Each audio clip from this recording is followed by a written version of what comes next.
everybody.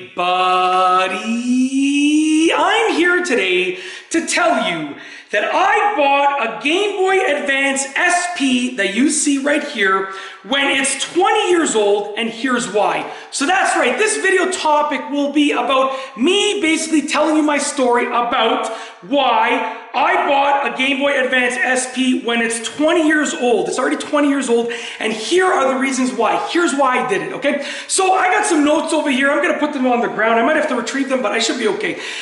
Basically, I recently started collecting video games. Recently, as in maybe like 4-ish years ago. At the time of me filming this, it was, my daughter is 4.5 years old, and essentially I started collecting video games right before she was born, okay?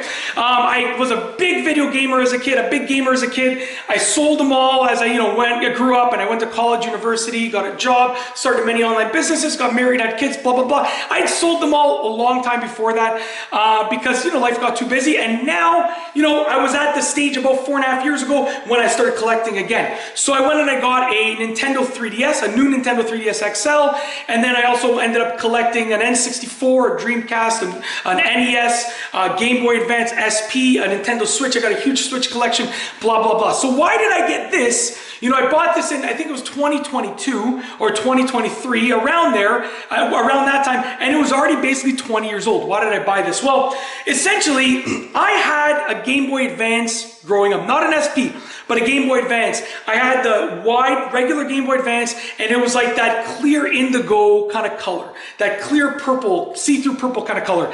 And I'm telling you, I literally played that like no tomorrow. I must have gone through like 1,000 batteries. I'm not exaggerating, okay? Literally, I had so many games. And I also had a Game Boy Color. Actually, I do apologize.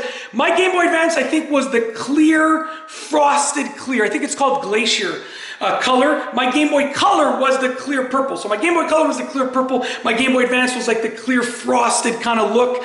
I think it's called Glacier, and I think it's called Atomic Purple for the Game Boy Color, no pun intended. And then I think it's called Glacier for the Game Boy Advance Color. Okay, so I had tons of games. I always was buying and trading and selling games, beating games. I literally in my one of my Pokemon games, I think in Pokemon Red, I had over 250 hours. If I remember correctly, I think it like cut me off at 250 hours. Like I think I couldn't even save. There was a point when I couldn't even save whatever number of hours I had accumulated in the game. It was ridiculous, okay? And now I was at the stage where I'm like, okay, I want a Game Boy Advance again because it can play Game Boy Color games and regular Game Boy games as well. I wanted one device that could play it all basically, but I wanted a Game Boy Advance, and I was gonna modify it with the IPS screen and a rechargeable battery pack, and I was looking into it and I was like, wait a second, the Game Boy Advance SP has already a rechargeable battery pack in it, and it already has a backlit screen, okay? Because I got the AGS 101, which is the backlit screen version. So that's the first reason why. It basically had everything that I was gonna do to a Game Boy Advance that I was gonna purchase. I was gonna get a regular Game Boy Advance, same color as when I had it when I was a kid, the same color, and then I was gonna modify it. And this basically already has those features, right? So I was like, you know what? And clamshell design protects the screen. Okay, I have 4 young kids, so my gaming time is limited. I still play video games. I'd say like 5 to 7 hours a week I try to play, but it's always squeezing it in, 20 minutes here, 50 minutes there. Sometimes I'll play for 2 hours straight, but most of the time it's squeezing it in little pockets, right? This allows me to do that, right? If I'm taking a little break, and like if it's the middle of the day and I'm doing my content, I'm taking a 15-minute break, boom, I can quickly play this. Even if I'm filming in a parking lot or somewhere, somewhere not at home, I can play this quickly. These games usually are, quick.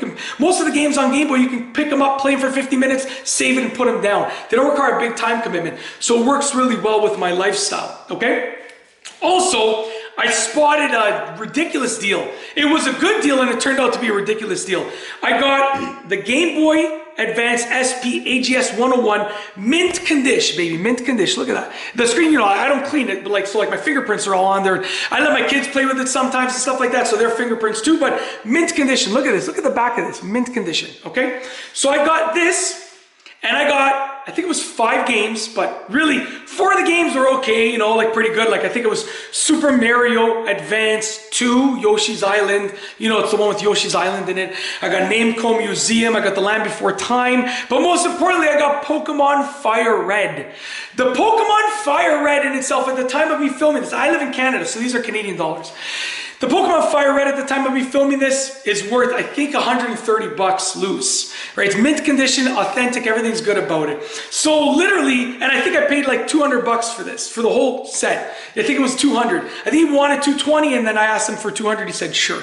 Now, before I finished the transaction, I told him, listen, because I don't think he knew if it was the AGS 101, because these are more expensive. They're backlit instead of frontlit.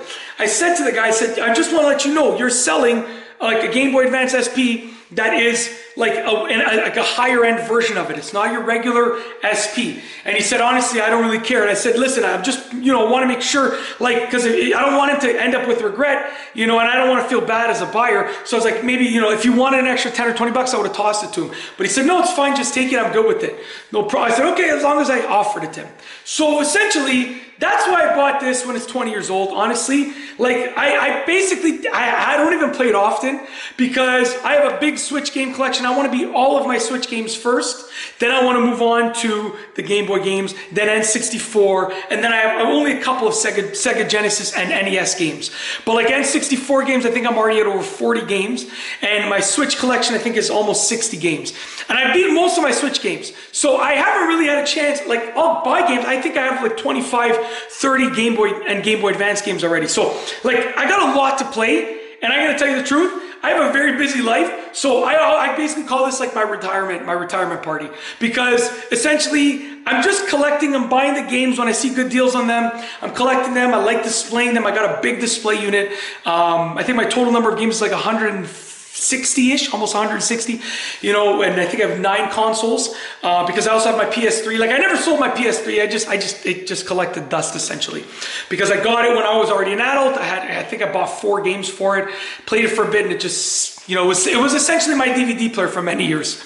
But yeah. Basically, I do plan on playing all of those games and beating all of those games that I got for this, but right now, it's basically a display unit. I look at it, and honestly, for the price that I paid, just looking at it brings me enough nostalgia and joy that it's already worth it to me, right? Just as a display piece, like just as an art piece, I already get enough nostalgia and joy from it that honestly it's worth it to me. The fact that I'm gonna get to play it is fantastic. Every once in a while I'll turn it on and play it for like 10 or 15 minutes, like once every couple of months, but really for the most part, until I beat those Switch games, it's kind of just sitting there. That's how I play. I know every gamer is different. I put a game in, that game does not come out until I beat it, essentially, right? So saying, you know, basically this, I play for 15 minutes, my kids will play around with it, like Namco Museum, the Pac-Man games and stuff like that. They'll fool around with it for a bit. But essentially, it is right now just a display piece, but I will be putting hundreds of hours on this, probably thousands of hours in the future. So that's essentially it. That's basically the story of how I got this Game Boy Advance SP, why I got it, even though it's already 20 years old, honestly. Like, I would have paid 300 bucks for that deal, literally. Like, that, I was on the hunt for an AGS 101 that was in mint, very, very good condition. And I just, you know, not to be stereotypical, but I just didn't want like any of the, I didn't really want I wanted either the blue, the baby blue, or like that, I think it's cobalt, that black kind of color, that gunmetal, cobalt, dark gray kind of color. Yeah, other than that, I wasn't picky. I just wanted it to be in good condition. The battery can be replaced. I could get a charger if I needed to, blah, blah, blah. But the battery's great, and it came with a charger too, an authentic charger as an added bonus. That's it. That's my story about my Game Boy Advance SP. I hope that you have truly enjoyed it. If you like this video about me sort of talking to you about this, and you want to see other gaming videos, then please be sure to give this video a thumbs up. Let me know what you think down below as a comment, and of course, be sure to subscribe for more great videos just like this one. And that's all I have for you today. Thanks for watching.